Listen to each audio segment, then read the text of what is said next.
August 9th, 378 AD. The Thracian plain near Adrianople. Emperor Valens, ruler of the Eastern Roman Empire, sat astride his warhorse, watching 30,000 legionaries deploy in the brutal afternoon heat. At 50 years old, the emperor had waited his entire reign for this moment, a chance to crush the Gothic barbarians who had been ravaging his provinces for 2 years, and claim a military victory that would finally silence his critics in Constantinople. What Valens didn't know, what he couldn't have known as his troops formed their battle lines in the shimmering heat, was that 8 miles away Gothic cavalry were racing toward the battlefield at full gallop. Within 6 hours, 2/3 of his army would be dead. He would be dead. And the myth of Roman military invincibility would be shattered forever. The Battle of Adrianople wasn't just a defeat. It was the beginning of the end of the classical world, the moment when Rome's 800-year dominance over organised warfare met its match in the fury of Gothic warriors fighting for survival. This is the story of how tactical arrogance, intelligence failure, and catastrophic timing combined to produce one of the most devastating military disasters in ancient history.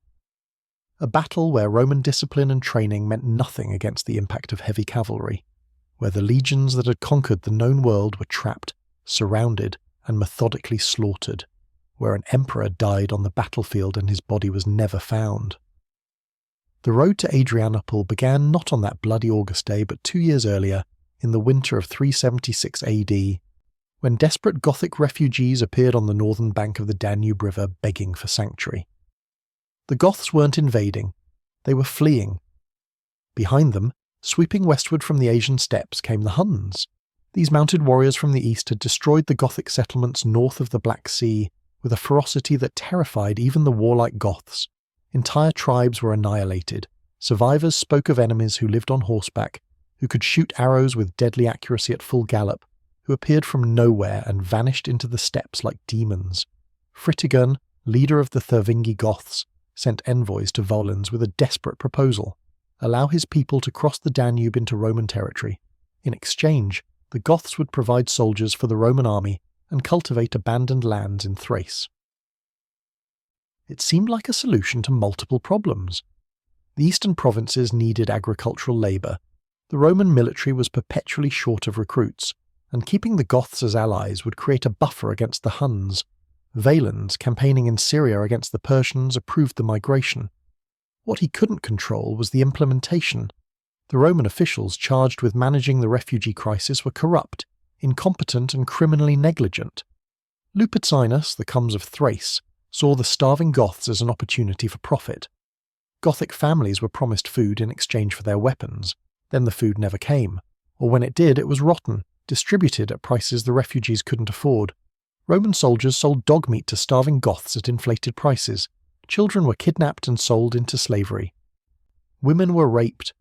The Gothic warriors, disarmed and desperate, watched their families starve while Roman officials grew rich. The arrangement that was supposed to integrate the Goths into the empire instead created a humanitarian catastrophe. Perhaps 200,000 Gothic refugees were crammed into makeshift camps along the Danube with inadequate food, no shelter, and surrounded by hostile Roman troops. Disease spread through the camps. Thousands died.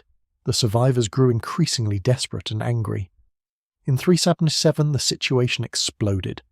Gothic warriors, learning that their families were being held hostage by Lupicinus, attacked a Roman garrison near Marcianople. The guards were massacred. The Goths seized weapons and supplies. Fritigern, realizing there was no going back, declared open rebellion. Within weeks, thousands of Goths had taken up arms. They were joined by discontented miners, escaped slaves, and even some Roman deserters. What started as a refugee crisis had become a full-scale barbarian revolt in the heart of the Balkans. The Gothic forces began raiding through Thrace, burning villas, sacking towns, and destroying Roman units sent against them. But they weren't just mindless raiders. Fritigern proved to be a brilliant tactician. He kept his forces mobile, avoided fortified cities he couldn't besiege, and consistently outmaneuvered the Roman commanders sent against him. In early 377, a Roman army under Lupicinus himself attempted to trap the Goths near Marcianople. The Goths ambushed the Roman column in a narrow valley, routing the legions and killing Lupicinus. The Comes who had starved and enslaved them died fleeing through the same forests where Gothic families had frozen to death months earlier. The victory emboldened the Goths and attracted more followers. By summer 377, Fritigern commanded perhaps 20,000 warriors. They weren't a disciplined army in the Roman sense. They were a mobile confederation of desperate men fighting for survival, but they had learned something crucial from their encounters with Roman forces. Traditional Gothic tactics, fighting on foot with shields and spears, couldn't break Roman formations. But when Gothic nobles fought from horseback, using their superior mobility and the shock impact of a cavalry charge, Roman infantry struggled to respond. The Goths also received unexpected reinforcements. The Greuhungi Goths, another tribe that had crossed the Danube separately, joined Fritigern's rebellion. With them came Alan cavalry, steppe warriors skilled in mounted archery and hit-and-run tactics. Suddenly, the Gothic army had a powerful cavalry arm that could outmaneuver Roman forces and strike where they were weakest. Valens, still in Syria, received increasingly alarming reports. His generals in Thrace were being defeated. The Goths were raiding within 100 miles of Constantinople. Worse, his nephew Gratian, the Western Roman Emperor, was winning spectacular victories against the Alemanni in Gaul. The contrast was humiliating. Valens was in his 50s, had ruled for 14 years, yet had no significant military victories to his name. He was an Arian Christian in an increasingly orthodox empire, which left him politically vulnerable. His nephew's success made him look weak by comparison. The emperor made a fateful decision. He would leave Syria, march to Constantinople, and personally crush the Gothic rebellion.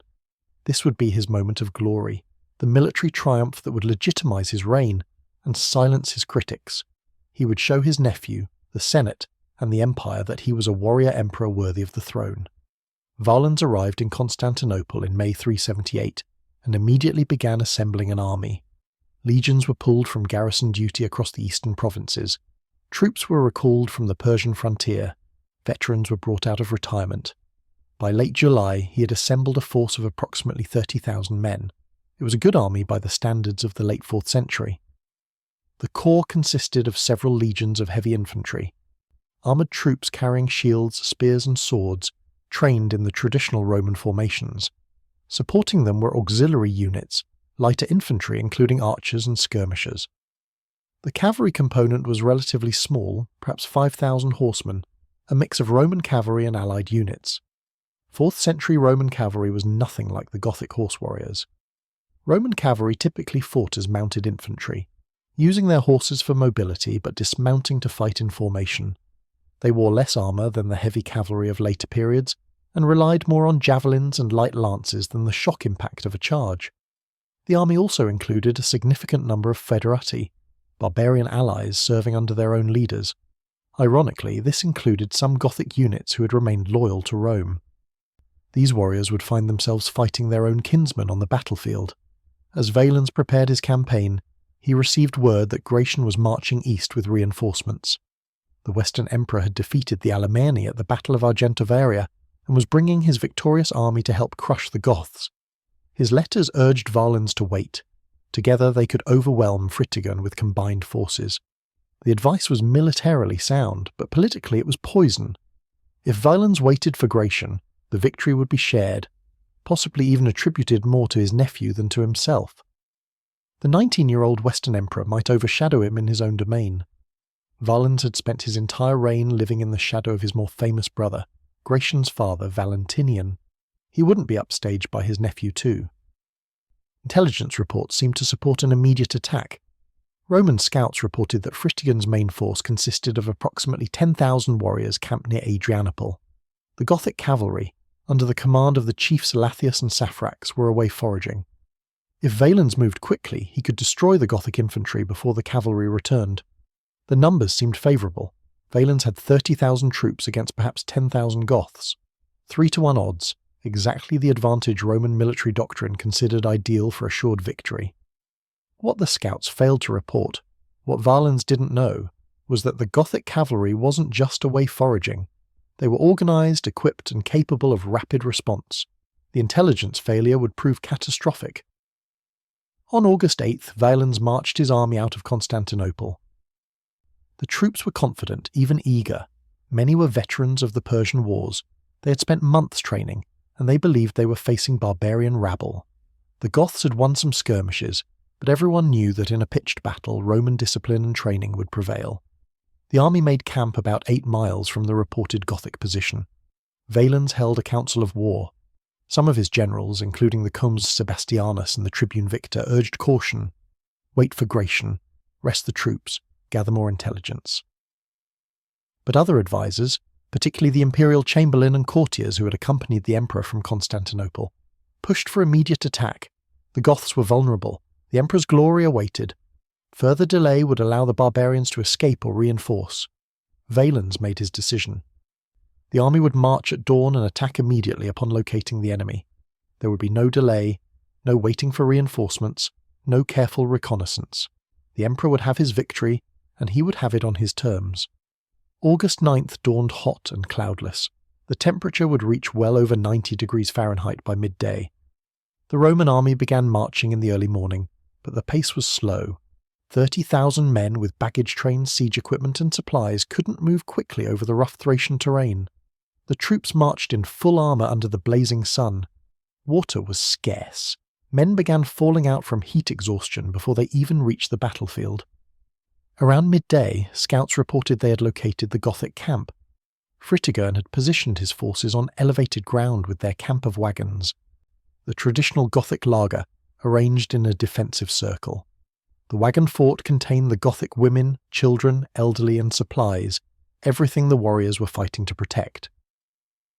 As the Roman army came into view, trumpets sounded from the Gothic position. Fritigern could see the massive Roman army deploying on the plain below.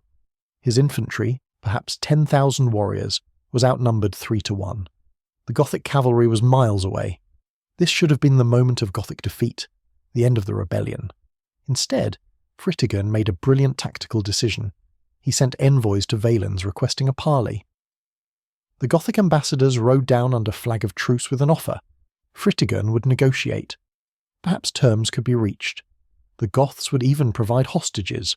All they needed was time to discuss terms. It was a delaying tactic, and some Roman officers recognized it immediately.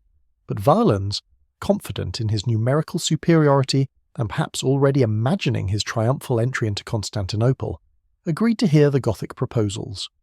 While Roman and Gothic envoys talked, precious hours slipped away. Hours during which Gothic messengers were racing to find their cavalry. Hours during which the Roman army stood in formation in the brutal afternoon heat. The heavily armoured infantry, already exhausted from the morning march, now stood for hours in the sun. Men collapsed from heat stroke.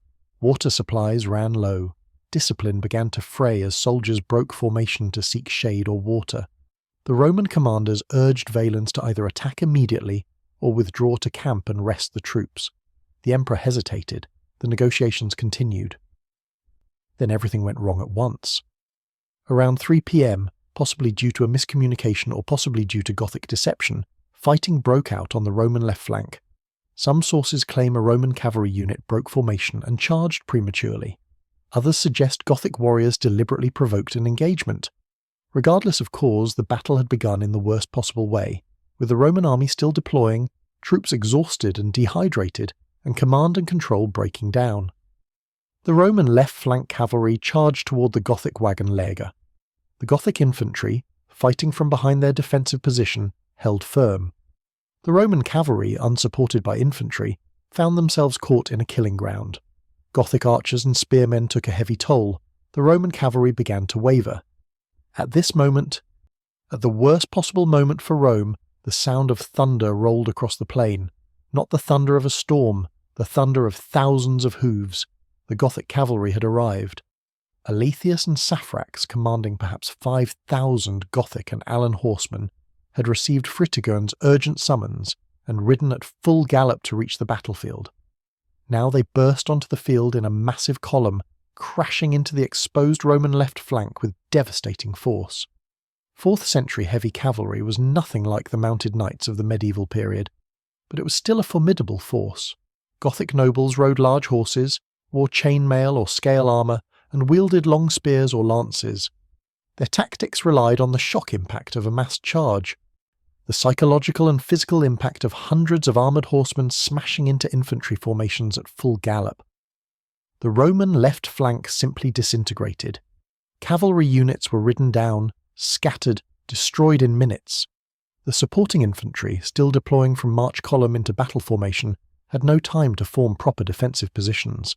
The Gothic cavalry rolled through them like a scythe through wheat. Within minutes, the entire Roman left had collapsed. The surviving cavalry fled from the field. The infantry formations broke apart. Men tried to run, but you can't outrun a horse. Gothic cavalry hunted down fleeing soldiers, spearing them from behind, trampling them under their mounts.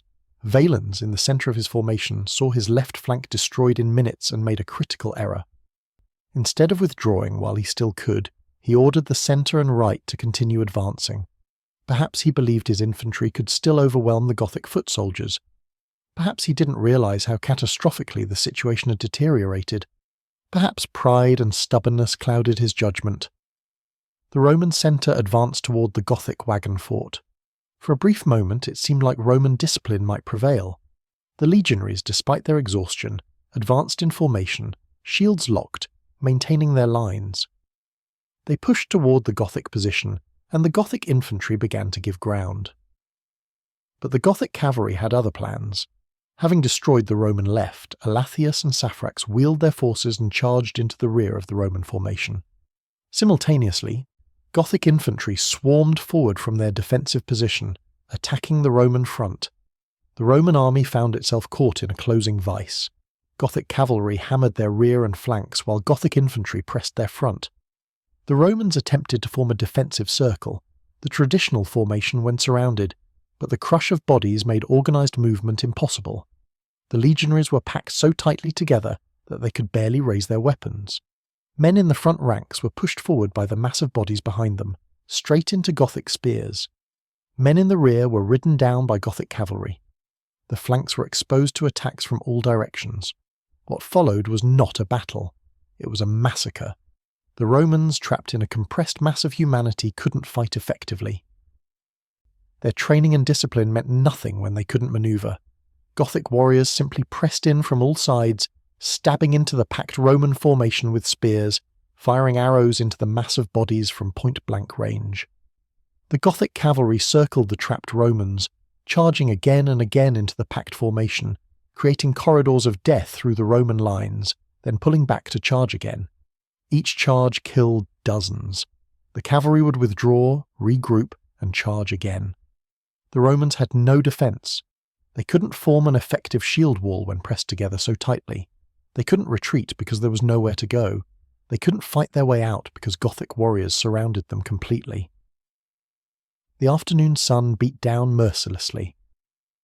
Men already weakened by heat exhaustion and dehydration collapsed and were trampled by their own comrades. The wounded fell and were crushed underfoot. The dead remained standing, held upright by the press of bodies around them. Roman officers tried to organise breakouts, local commanders attempting to punch through the Gothic lines and create escape routes. A few small groups managed to fight their way out. The tribune Victor led his cavalry unit in a desperate charge that broke through the Gothic encirclement. He survived to tell what he saw, a nightmare of blood and bodies, Roman soldiers standing knee-deep in their own dead. The air thick with dust and screams and the smell of blood. As the afternoon wore into evening, the Roman army simply ceased to exist. Unit cohesion collapsed entirely. Men fought individually or in small groups, struggling just to stay alive. The centre of the formation, where Valens had been positioned, was now a charnel house. Bodies were stacked 3 and 4 deep. The ground was slick with blood. Where was Valens? Nobody knew. Some reports claim the emperor was wounded by an arrow early in the battle. Others say he died when his bodyguard was overwhelmed. One account, preserved by the historian Ammianus Marcellinus, claims that the wounded emperor was carried to a nearby farmhouse. Gothic warriors, not knowing who was inside, set the building on fire. The emperor of the Eastern Roman Empire burned to death trapped in a peasant's cottage. His body was never found, never identified among the thousands of corpses that covered the battlefield. The exact circumstances of his death remain unknown to this day. By nightfall, it was over. The Gothic warriors, exhausted and satiated with killing, withdrew to their camp. The battlefield lay covered with Roman dead. Modern historians estimate that between 20,000 and 25,000 Roman soldiers died at Adrianople. 2/3 of Valens' army was destroyed. Among the dead were dozens of senior officers, 35 tribunes, commanders of infantry units, the Magister Quitum Sebastianus, the senior cavalry commander, the Comes Trajan, the Magister Militum Patricius Sebastianus. Nearly the entire command structure of the Eastern Roman army was wiped out. The survivors, perhaps 5,000 men, straggled back to Constantinople and Adrianople over the following days. Many died of wounds or exposure. Others were hunted down by Gothic patrols. Some simply disappeared, deserting or dying alone in the forests of Thrace. The Battle of Adrianople was the worst Roman military disaster since Cannae, nearly 600 years earlier. The psychological impact was even more devastating than the physical losses. Rome had lost emperors before, Rome had lost armies before, but not like this. Not annihilated in a single afternoon by barbarians who were supposed to be militarily inferior. The myth of Roman invincibility died on that bloody field. The news reached Constantinople before the survivors did. Rumours spread that the entire army was destroyed, that the emperor was dead, that the Goths were marching on the capital. Panic gripped the city. The population prepared for siege, but Fritigern, demonstrating the same tactical intelligence that had brought him victory, did not attack Constantinople. He knew the Goths lacked siege equipment and the discipline for a sustained siege of a fortified city. Instead, he continued his raids through Thrace, now virtually unopposed. Gothic warbands ranged across the Balkans, burning, looting, taking what they needed and destroying the rest. The few remaining Roman garrisons barricaded themselves in fortified cities and waited for relief that wouldn't come for months. Gratian, receiving word of the disaster, turned his army around and marched east. But he arrived too late. The damage was done. The Eastern Roman Empire had lost its army, its emperor, and its illusion of military dominance. The long-term consequences of Adrianople rippled through history. Gratian appointed a Spanish general, Theodosius, as the new Eastern emperor. Theodosius, recognizing that Rome couldn't defeat the Goths militarily, negotiated a settlement. The Goths would be allowed to settle in Thrace as foederati, semi-autonomous allies who would provide soldiers for the Roman army, but govern themselves under their own laws. It was a revolutionary arrangement. For the first time, barbarian tribes were being integrated into the empire, not as conquered subjects, but as armed, autonomous communities. The precedent would be repeated again and again over the next century as Rome increasingly relied on barbarian soldiers to defend borders Rome could no longer guard. The battle itself demonstrated several tactical realities that would shape medieval warfare. Heavy cavalry properly employed could break infantry formations, even well-trained Roman legions. Mobility and shock impact could overcome numerical superiority and superior training. The days of infantry supremacy on the battlefield were ending. The age of cavalry was beginning. The Gothic victory at Adrianople also ensured the survival of Gothic culture within the empire. Instead of being conquered and absorbed, the Goths remained distinct. Within 32 years, a Gothic army led by Alaric would sack Rome itself. Within 90 years, the Western Roman Empire would cease to exist, its territories carved into Germanic kingdoms. The process of transformation from Roman world to medieval Europe, from empire to kingdoms, from infantry armies to cavalry warfare, all accelerated by the events of August 9, 378. Fritigern himself didn't survive long enough to see all the consequences of his victory. He died probably in 380 or 381, possibly of wounds or disease, but he had accomplished what seemed impossible. A refugee leader commanding desperate barbarians had destroyed a Roman imperial army and killed an emperor in open battle. For the Gothic warriors who survived Adrianople, the battle became legend. The day they stood against the might of Rome and won.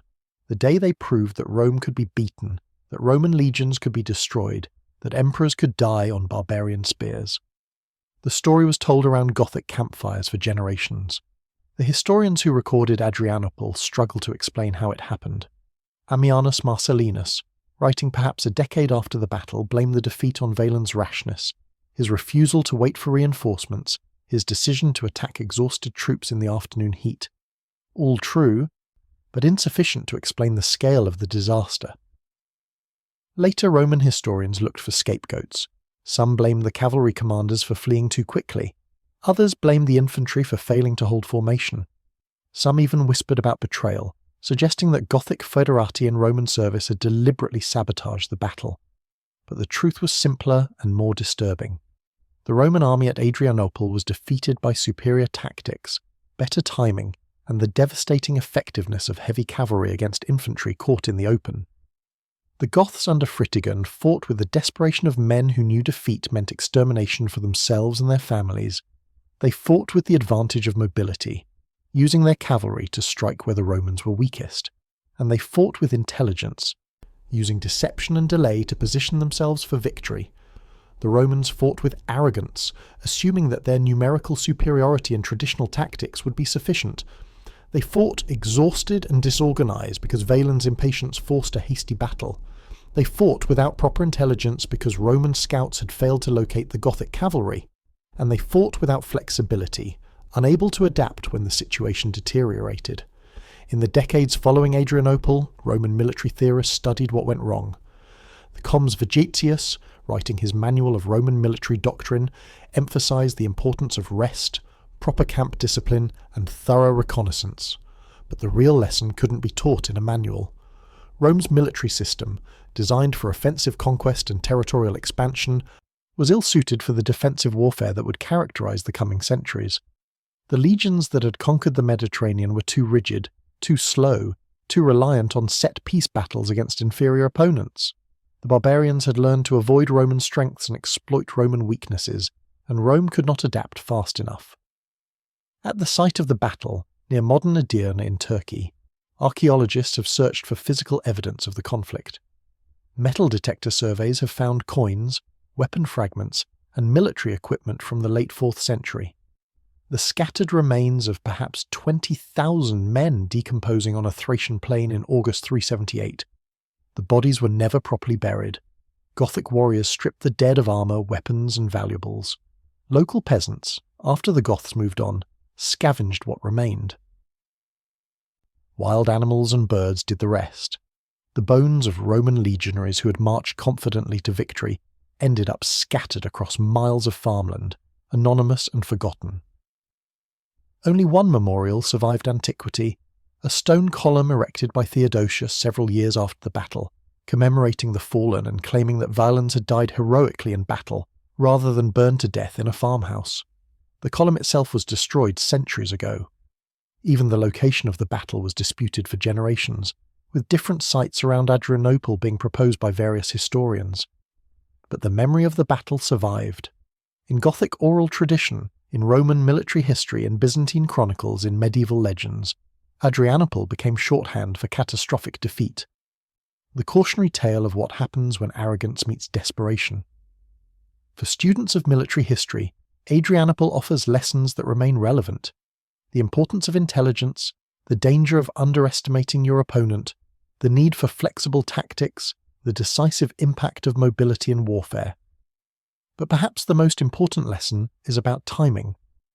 Valens' decision to attack immediately rather than wait for reinforcements, Fritigern's successful delay that brought his cavalry to the battlefield at the critical moment, the cascade of consequences that followed from those choices. Battles are won and lost in the decisions made before the fighting begins.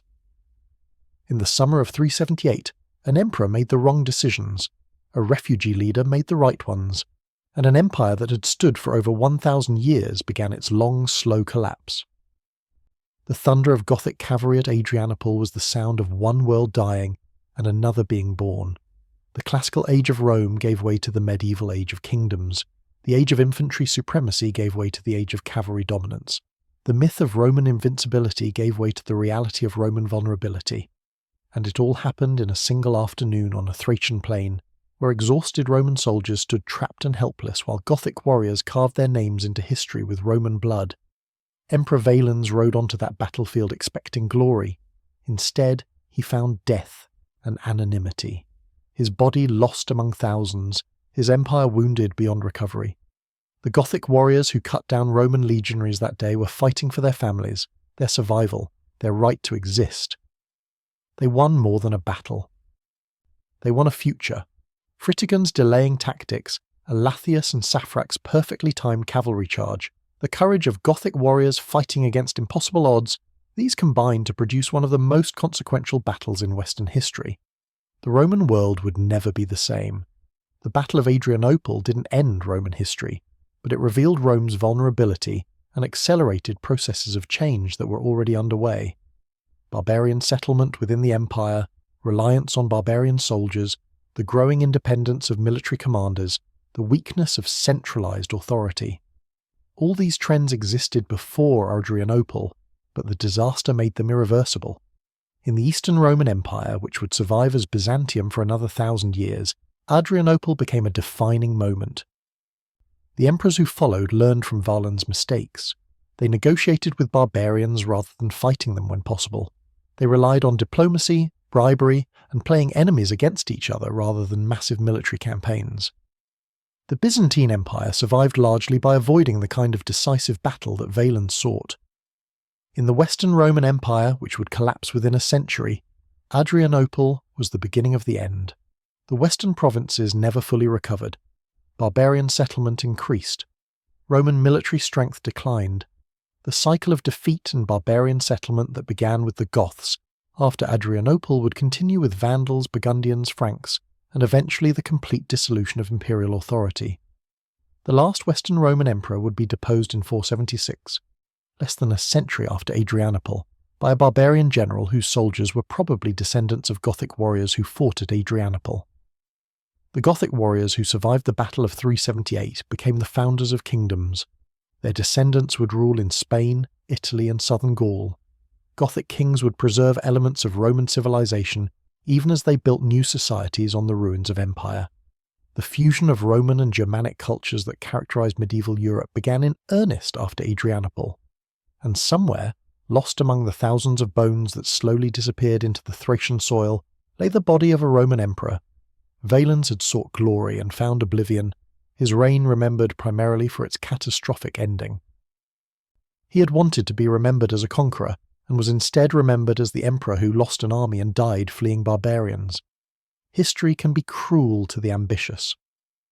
The Battle of Adrianople on August 9, 378, lasted perhaps 6 hours from first contact to nightfall. In those 6 hours, 20,000 men died, an emperor perished, and an empire was wounded mortally. The thunder of Gothic cavalry, the screams of trapped Roman soldiers, the smell of blood and dust under the August sun, these echoed through history, announcing that the ancient world was dying and a new age was being born in violence and chaos. The day the Goths ambushed Emperor Valens and destroyed a Roman army was the day Rome learned that its legions were no longer invincible, that barbarians could not only fight but win, that the empire's future would be determined not by conquest but by survival. It was the day the Gothic refugees, starved and abused by Roman corruption, found the strength to stand and fight back. It was the day that courage, desperation, and tactical brilliance combined to overcome numerical superiority and centuries of military tradition. It was the day the thunder of the hooves announced the future, and Rome, for all its glory and power and 1,000-year history, could not stop what was coming. The Gothic warriors at Adrianople fought for their families, for survival, for a future. They won, Rome lost, and the world would never be the same. The immediate aftermath of Adrianople revealed the full scale of the catastrophe. In Constantinople, the population waited behind the massive Theodosian walls, expecting Gothic siege engines to appear on the horizon at any moment. The city's granaries were checked, water supplies secured, and the small remaining garrison prepared for a siege that would determine the empire's survival. But the siege never came. Fritigern, surveying his exhausted warriors and the enormous quantity of Roman equipment scattered across the battlefield, made a calculated decision. His famous words, recorded by Ammianus Marcellinus, revealed his tactical acumen. "I do not make war upon walls." The Gothic leader understood something crucial about his position. His victory at Adrianople had given him control of the Thracian countryside, but his forces lacked the siege equipment, engineering knowledge, and disciplined manpower necessary to take a fortified city like Constantinople. More importantly, attempting a siege would concentrate his mobile forces in one location, making them vulnerable to relief armies from the west. Instead, Fritigern kept his army moving. The Goths spread across Thrace and into Macedonia, raiding estates, capturing supplies, and avoiding the fortified cities where Roman forces had barricaded themselves. It was a strategy of exhaustion rather than conquest. The Goths couldn't defeat Rome entirely, but they could make Roman control of the Balkans impossible. The Roman response to the disaster was surprisingly swift. Gratian, receiving confirmation of his uncle's death and the army's destruction, immediately began consolidating power. He appointed Julius, the Magister Militum of Illyricum, as temporary commander of eastern forces. More significantly, in January 379, Gratian elevated a Spanish general named Theodosius to co-emperor, giving him authority over the eastern provinces and responsibility for dealing with the Gothic crisis. Theodosius was 33 years old, the son of a famous general also named Theodosius, who had been executed under mysterious circumstances during Valens' reign. The younger Theodosius had retired to his estates in Spain, but his military reputation was solid. He had fought in Britain and along the Danube. More importantly, he understood that the Gothic problem couldn't be solved purely through military means. The new emperor's first task was rebuilding an army that no longer existed. The destruction at Adrianople had eliminated not just 20,000 soldiers, but the entire institutional infrastructure of the eastern military. Training camps were empty. Officer cadres were decimated. Equipment stockpiles had been captured or destroyed. Theodosius began recruiting aggressively throughout the eastern provinces. Farmers were conscripted. City militias were federalized. Veterans were recalled from retirement. But finding men was easier than training them. The Roman military system relied on extensive training to transform civilians into disciplined soldiers. A new recruit typically spent months learning formation drill, weapons handling, and unit tactics before being considered combat-ready. Theodosius didn't have months. He needed an army immediately. The solution was controversial but necessary. Theodosius began recruiting barbarians in massive numbers, not just as auxiliary troops, which Rome had done for centuries, but as frontline soldiers integrated directly into Roman units. Goths who had remained loyal to Rome, or who had been captured in skirmishes, were offered generous terms to serve. Other barbarian tribes, seeing Rome's weakness, were recruited as foederati with promises of land and payment. By mid-379, Theodosius had assembled an army, though it bore little resemblance to the force Valens had led to destruction. Perhaps 40% of the soldiers were barbarians. Many units were under strength. Training was minimal. Equipment was whatever could be scraped together from arsenals and workshops across the east. But it was an army, and Theodosius was determined to use it.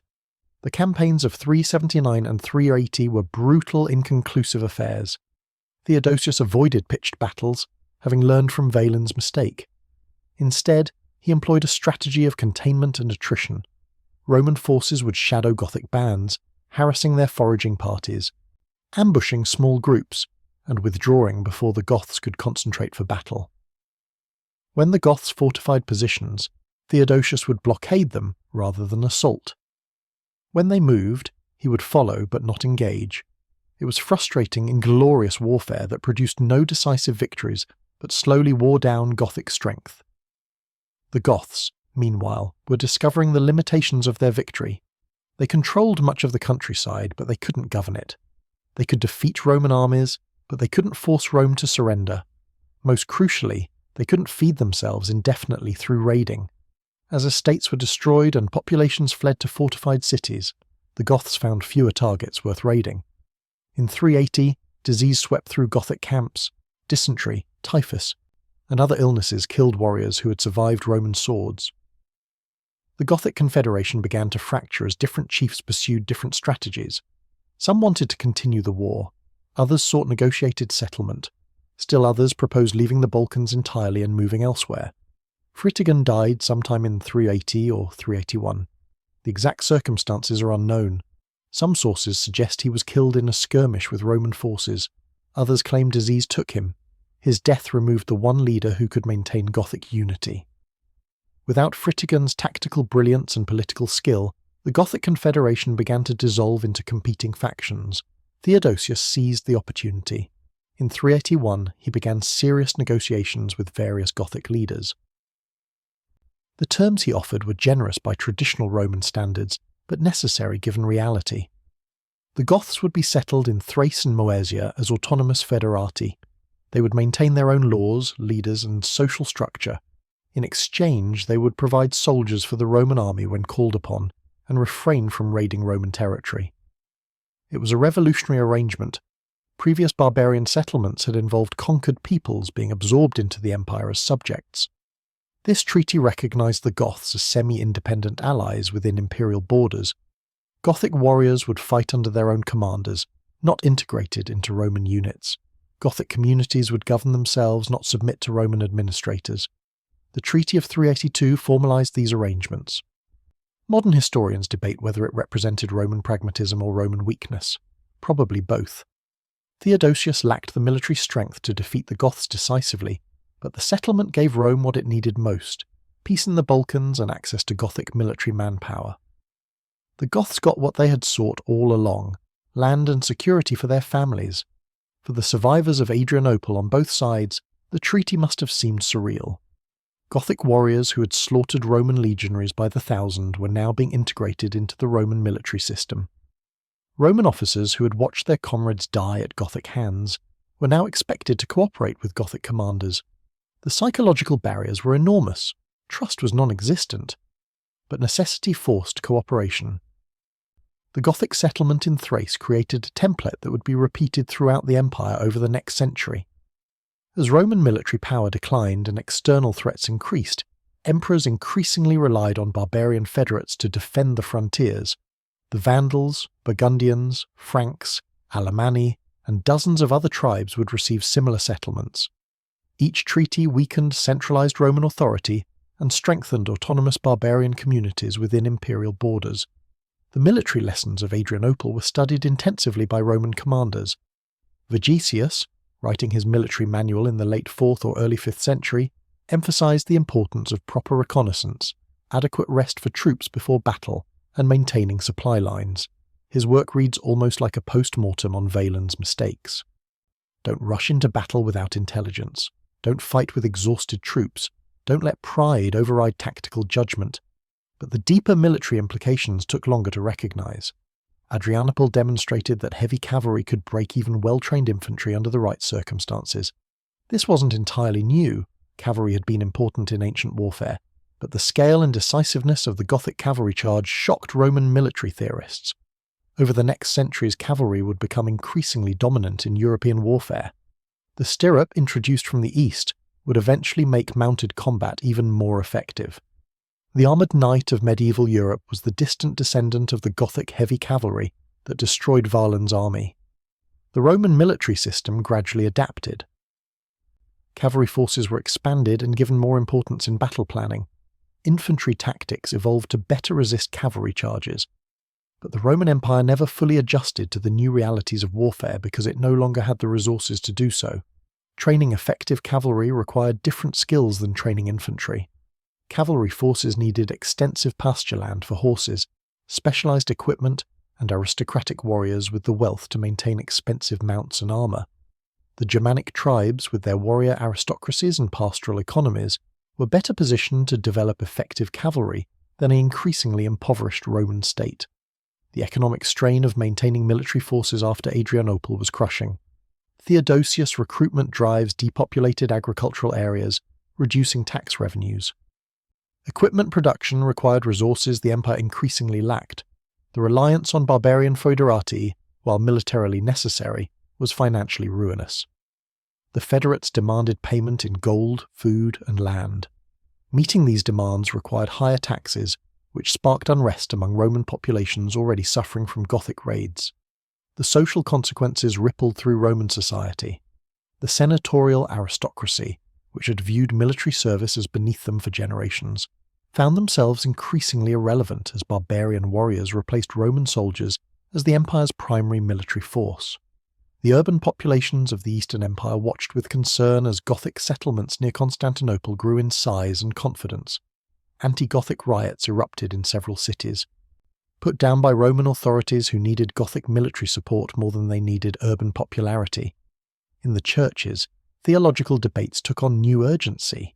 The Goths were Arian Christians, followers of a doctrine that the Orthodox majority considered heretical.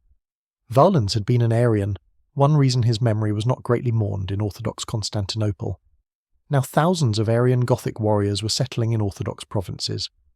Theodosius, a committed Orthodox Christian, faced pressure from bishops to convert or expel the Gothic heretics. But religious purity had to yield to military necessity. The Goths kept their Arian faith. creating a religious division that would complicate Gothic-Roman relations for generations. The most famous Gothic leader to emerge in the generation after Adrianople was Alaric, born around 370, roughly the age to have been a child during the migration across the Danube. Alaric grew up in the Gothic settlements in Thrace, came of age under the Federate system, and served in the Roman army during Theodosius's campaigns. He fought for Rome, under Roman banners, against Roman enemies. But he never forgot that he was a Goth, that his people had defeated Rome at Adrianople, that the Treaty of 382 was negotiated between equals, not dictated by conquerors. When Theodosius died in 395 and his incompetent sons divided the empire, Alaric rebelled. He led Gothic forces on a rampage through Greece and the Balkans, demonstrating that the Gothic military threat hadn't been eliminated, merely postponed. The Western Roman government, desperate to stop him, appointed Alaric Magister Militum of Illyricum, essentially giving him an official position to legitimize what he was already doing, leading Gothic armies wherever he chose. In 408, when the Western Roman government refused to pay promised subsidies to Gothic federates, Alaric marched on Italy. He besieged Rome twice before finally sacking the city in August 410. It was the first time Rome had fallen to foreign enemies in 800 years. The psychological shock to the Roman world was enormous.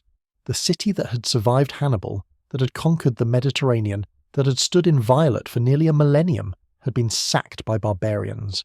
And not just any barbarians, but Goths, the same people who had destroyed Valens' army at Adrianople 32 years earlier. The connection between Adrianople and Rome's sack was direct. The Gothic confederation that Fritigern led existed because Rome had mismanaged the refugee crisis of 376. The Gothic military effectiveness that destroyed Rome's army in 378 enabled the Goths to negotiate the settlement of 382. The Gothic settlements in the Balkans produced the warriors who followed Alaric into Italy. The precedent of successful rebellion against Rome that Adrianople established encouraged other barbarian groups to challenge Roman authority. Adrianople didn't directly cause Rome's fall, but it accelerated processes that made Rome's collapse inevitable. The Western Roman Empire limped along for another 66 years after Rome's sack, each year weaker than the last. Britain was abandoned. Gaul was divided among Frankish and Burgundian kingdoms. Spain fell to the Visigoths, descendants of Fritigern's warriors. North Africa was conquered by the Vandals. Italy itself became a battleground between various barbarian armies nominally serving competing Roman claimants. In 476, a barbarian general named Odoacer deposed the last Western Roman emperor, a boy named Romulus Augustulus. Odoacer didn't bother claiming the imperial title himself. He simply ruled Italy as king, sent the imperial regalia to Constantinople, and informed the Eastern Emperor that the West no longer needed its own emperor. The Western Roman Empire ceased to exist, not with a bang, but with a bureaucratic notification. The Eastern Roman Empire, which historians call the Byzantine Empire, survived for another 1,000 years. But it survived by adapting to realities that Adrianople had revealed. Byzantium relied heavily on diplomacy, bribery, and playing enemies against each other rather than military force. When military force was necessary, Byzantine emperors employed it cautiously, avoiding the kind of decisive pitched battle that Valens had sought. The Byzantine military system incorporated many barbarian elements. Heavy cavalry became increasingly important. Loose, flexible formations replaced rigid infantry lines. Mobility and tactical flexibility were prioritized over discipline and drill. In a sense, the Byzantine army became more like the Gothic forces that had won at Adrianople than the Roman legions that had lost. The cultural memory of Adrianople remained vivid in Byzantine consciousness for centuries. Historians recounted the battle in detail. Generals studied it as a cautionary tale. Emperors cited it as justification for avoiding hasty military action. The disaster became a touchstone for discussing the limits of military power and the importance of prudent leadership. In Gothic tradition, Adrianople became a foundation myth, the battle where desperate refugees became warriors. The day Goths proved they could stand against Rome's might and win. As Gothic kingdoms were established across the former Western Empire, the memory of Adrianople gave legitimacy to Gothic rule. They weren't just barbarian invaders, they were the people who had defeated Rome in fair combat, who had earned their place through courage and skill. The historical debate about Adrianople began almost immediately and continues today. Contemporary Roman historians blamed Valens personally. His rashness, his pride, his refusal to wait for Gratian. Later, historians looked at systemic factors: Rome's overextension, the strain of defending endless frontiers, the decline in training and discipline that came with reliance on barbarian recruits. Modern military historians focus on tactical and operational factors: the failure of Roman reconnaissance, the exhaustion of troops forced to march and fight on the same day, the vulnerability of infantry to cavalry when caught in the open without prepared positions, the devastating effectiveness of the Gothic cavalry charge. Some historians argue that Adrianople was a turning point, the moment when Rome's fate was sealed. Others contend it was merely one disaster among many, that Rome's decline had multiple causes and no single event was decisive. Both views contain truth. Adrianople alone didn't destroy Rome, but it accelerated Roman decline in ways that proved irreversible. The tactical details of the battle have been reconstructed from literary sources, primarily Ammianus Marcellinus, who wrote within a decade of the event and had access to eyewitness accounts. Archaeological evidence remains sparse. The exact battlefield location is debated, with several sites near modern Edirne proposed by different scholars. Metal detector surveys have found scattered Roman coins and military equipment from the late 4th century, but nothing like the massive assemblage of artifacts you might expect from a battle where 20,000 men died. The bodies weren't buried systematically. Gothic warriors stripped the dead of valuable equipment. Local inhabitants scavenged what remained. Animals scattered bones across the landscape. 4 centuries later, when the Byzantines and various barbarian kingdoms fought over the same territory, new battles created new layers of artifacts that complicated archaeological interpretation. The human stories behind the statistics are largely lost. We know names of some officers who died: Sebastianus, the Magister Equitum; Trajan the Comes; Valerianus, tribune of the palace guard. But the common soldiers who made up the bulk of casualties are anonymous. They came from provinces across the Eastern Empire, farmers from Egypt conscripted into service, city dwellers from Syria seeking military careers, Germanic settlers from earlier migrations serving Rome against their distant cousins. Each had a story, a family, a life ended violently on that August afternoon. For the Gothic warriors, victory came at terrible cost. Fritigern's army suffered significant casualties, though sources don't provide reliable numbers. The wounded who couldn't be moved died from infection or blood loss in the days following the battle. The psychological trauma of such intense combat affected even the victors. But for the Goths, the casualties were acceptable because the alternative was annihilation. They were fighting for survival. Losing meant enslavement or death for themselves and their families. The desperation that drove Gothic warriors at Adrianople was different from Roman motivations. Roman soldiers fought for pay, glory, and imperial service. Gothic warriors fought for everything they had. That desperation translated into ferocity that Roman forces couldn't match. The political consequences within the Roman Empire extended beyond military reorganization. Theodosius's rise to power as a Spanish provincial, chosen for competence rather than aristocratic connections, set a precedent. Over the next century, military strongmen would increasingly dominate Roman politics. The senatorial aristocracy, which had governed Rome for centuries, found itself sidelined by generals who controlled barbarian armies. The gradual barbarization of Roman institutions accelerated. Latin remained the official language, but Gothic, Frankish, and other Germanic languages became common in military camps. Roman titles like consul and senator persisted, but their holders were increasingly barbarian chiefs operating in Roman administrative framework. The fusion of Roman and Germanic cultures that characterized early medieval Europe was forged in the decades after Adrianople. The religious landscape also shifted. The Gothic embrace of Arian Christianity created lasting divisions.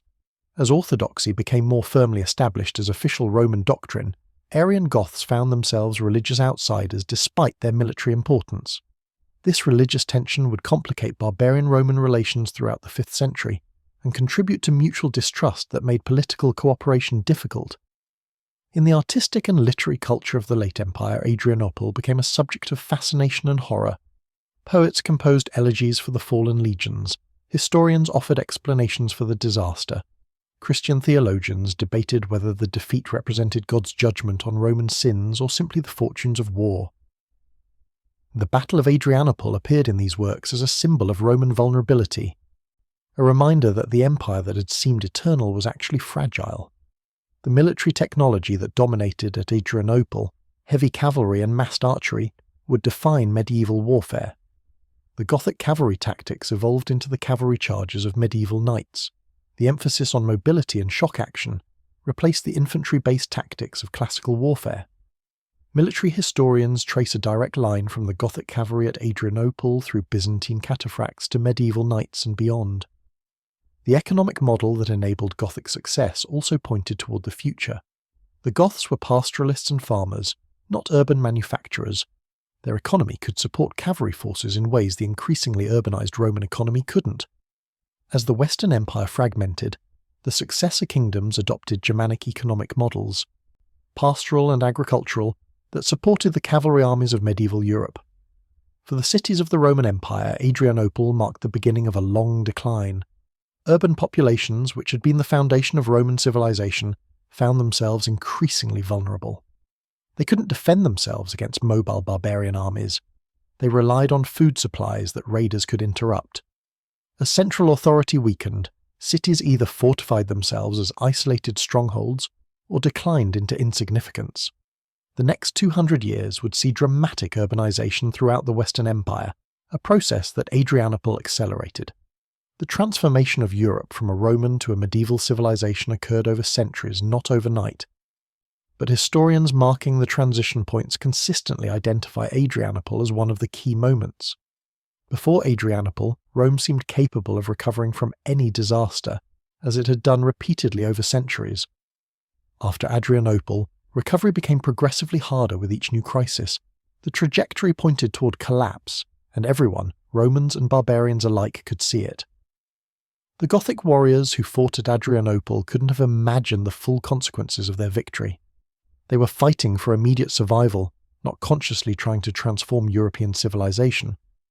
But their desperate stand against impossible odds changed history as surely as any deliberate policy or grand strategy. Sometimes the most consequential historical events are the unintended results of people making desperate choices in crisis situations. The Roman soldiers who died at Adrianople believed they were suppressing a barbarian rebellion, routine work for Rome's legions. They couldn't know they were participating in one of history's pivotal battles, a moment when the balance of power shifted irrevocably. The tragedy of Adrianople, from a Roman perspective, was how preventable it was. If Roman officials had managed the Gothic refugees competently in 376, there would have been no rebellion. If Valens had waited for Gratian's reinforcements, the combined Roman armies would have overwhelmed Fritigern. If Roman scouts had properly located the Gothic cavalry, Valens could have avoided battle or prepared better defences. If the Roman army hadn't been exhausted from marching and standing in the heat, they might have withstood the Gothic charge. Any one of these factors changed might have produced a Roman victory. All of them together produced catastrophe.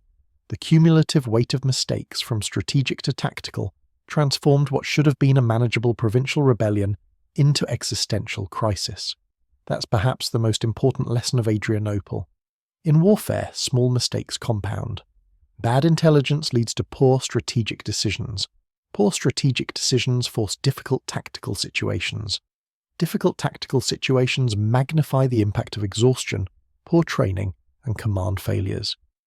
The cascade of errors can transform superior forces into defeated armies and confident emperors into corpses lost among thousands of anonymous dead. For modern military historians, Adrianople provides endless material for analysis. The importance of combined arms operations, the vulnerability of even elite infantry to cavalry when caught without prepared positions, the decisive impact of timing, both operational and tactical, the danger of underestimating opponents based on cultural prejudice. These lessons remain relevant to contemporary military thinking. The battle's place in the broader narrative of Roman decline ensures continued scholarly attention. Each generation of historians reinterprets Adrianople through contemporary concerns. Earlier scholars emphasized Gothic barbarism and Roman decadence. Mid-20th century historians focused on economic and social structural factors. Recent scholarship emphasizes contingency and the agency of individuals like Fritigern and Valens in shaping outcomes. The truth probably incorporates all these perspectives. Adrianople was the result of structural factors that made the Western Empire vulnerable. cultural factors that shaped how Romans and Goths perceived each other, economic factors that limited Roman military options, and individual decisions by Valens, Fritigern, and others that determined the specific outcome. Understanding the battle requires examining all these levels of causation.